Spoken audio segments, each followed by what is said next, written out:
Mesdames, Messieurs, bonjour et bienvenue à la chronique.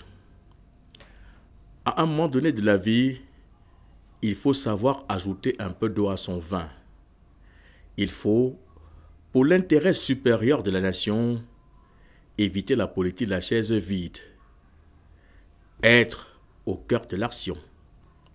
Oui, saisir la perche tendue par le parti au pouvoir pour décrisper le climat social et politique, pour trouver ensemble des voies et moyens d'organiser dans la transparence totale des élections municipales, législatives et voire présidentielles. C'est en participant au dialogue national, au dialogue politique, à toute forme de concertation formelle comme informelle, que les Africains et les Africaines vont poser les jalons solides du développement de leur pays, du développement de l'Afrique. Le parti politique de l'ancien président béninois, Yahi Boni, ne devrait pas boycotter le dialogue politique convoqué par le président Patrice Talon pour le 10 octobre, au-delà de quelques préalables qui ne sont pas à exclure, comme la libération des prisonniers politiques et l'arrêt des poursuites à caractère politique. Le vrai débat, c'est à l'intérieur et non à l'extérieur.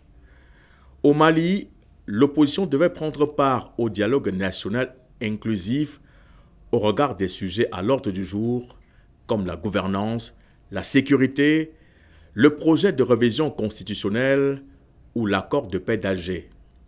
Il faudrait y prendre part avant de tirer toute conclusion hâtive.